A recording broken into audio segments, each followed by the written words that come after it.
अल्हम्दुलिल्लाहि रब्बिल आलमीन वस्सलातु वस्सलामु अला अशरफिल अंबिया वल मुरसलीन व अला आलिहि व अस्हाबिहि अजमाइन अम्मा बाद।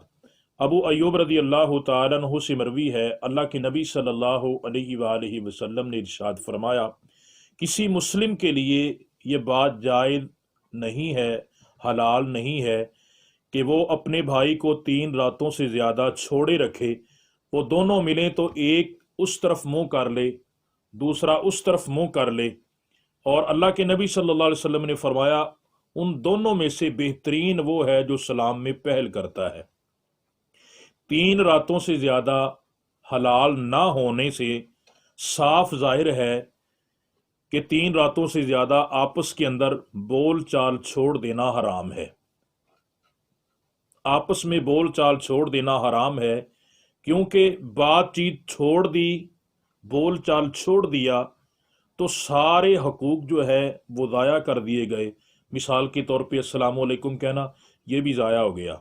अगर बंदा किसी से नहीं बोलता, छींक का जवाब देने का मकसद भी ज़ाया हो गया। अगर किसी से नहीं बोलता, इयादत करनी भी ज़ाया हो गई। किसी से नहीं बोलता तो दावत को कबूल करना भी ज़ाया हो गया। इसलिए अल्लाह के नबी सल्लल्लाहु अलैहि वसल्लम ने फरमाया, बाहमी गुफ्तगू को छोड़ देना 3 रातों तक तो जायज़ है, उसके बाद उसका सवाल ही पैदा नहीं होता।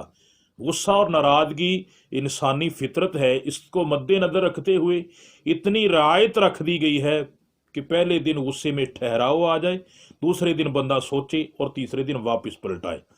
लेकिन आजकल ये जो दौर फितनों का दौर गुजर रहा है, साल हा साल बीत गए, कितने साल बीत गए, लोग रिश्तेदार नाते एक दूसरे से टूटे हुए हैं, नाराजगियां जारी हैं, हसद जारी है, बुग़्ज़ जारी है। अल्लाह के नबी सल्लल्लाहु अलैहि वसल्लम ने इरशाद फरमाया, सैयदा आयशा रदियल्लाहु ताला अन्हा सही सुन्नी अबी दाऊद के अंदर रिवायत करती हैं, अल्लाह के नबी अलैहिस्सलातु वस्सलाम ने फरमाया, किसी मुसलमान भाई के लिए ये बात जायज़ नहीं है कि वो किसी मुसलमान भाई को 3 दिन से ज़्यादा छोड़ दे, बस जब वो उससे मिले तो 3 दफ़ा सलाम कहे। आप अलैहिस्सलातु वस्सलाम ने फरमाया, और अगर दूसरा आदमी हर दफ़ा जवाब ना दे तो ये अपने गुनाहों के साथ लौटेगा। गुनाहों से लौटने से मुराद क्या मुराद है? यानी एक बंदा उसको अस्सलाम वालेकुम कहता है, फिर अस्सलाम वालेकुम कहता है, फिर अस्सलाम वालेकुम कहता है, उससे माफ़ी मांगता है, उससे मादरत करता है, उसको बुलाने की कोशिश करता है, वो उसको बुलाता नहीं है, मुआफ़ नहीं करता, सलाम का जवाब नहीं देता। अल्लाह के नबी अलैहिस्सलाम ने फरमाया, अगर वो सारी ज़िंदगी भी उसको ना बुलाए तो उसके गुनाहों का वबाल उसी बंदे पे गिरेगा।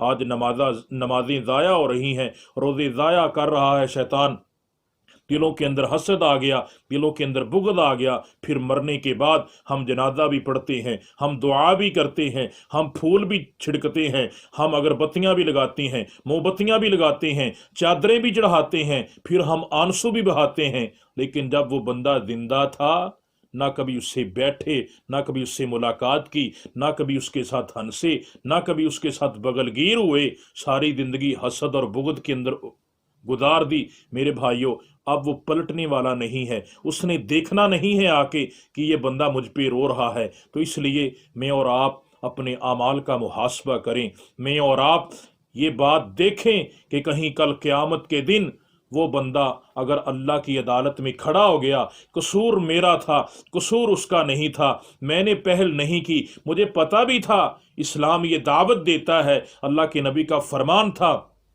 तुम में से बेहतरीन इंसान वो है जो सलाम में पहल करता है, लेकिन मैंने अपनी अना की वजह से, अपनी खुद गर्दी की वजह से, अपनी बरादरी की वजह से, अपने स्टेटस की वजह से, अपने वकार की वजह से, अपने तकब्बुर की वजह से मैं सिर्फ यही सोचता रहा, समझता रहा कि वो बंदा मुझे बुलाएगा तो मैं बुलाऊंगा, वो मादरत करेगा तो मैं मुआफ़ करूंगा। अगर उस बंदे ने क़यामत के दिन अल्लाह की अदालत में मेरा और आपका गिरेबान पकड़ लिया और अल्लाह ने कह दिया, जब तक ये मेरा बंदा मुआफ़ नहीं करेगा तो मैं भी तुझे मुआफ़ नहीं करूँगा, तो फिर मेरे भाइयों, मेरा और आपका क्या होगा? इसलिए आइए अल्लाह के नबी सल्लल्लाहु अलैहि वसल्लम की सुन्नत की तरफ लौटें, पहल करें, झुक जाएं, انشاءاللہ تعالی اللہ رب العزت ہمیں سرخرو فرمائے گا، عزت میں اضافہ کر دے گا۔ اللہ سے دعا ہے اللہ مجھے اور آپ کو عمل کی توفیق عطا فرمائے، اللہ میرے اور آپ کے دلوں کو نرم فرما دے۔ اللہ سے دعا ہے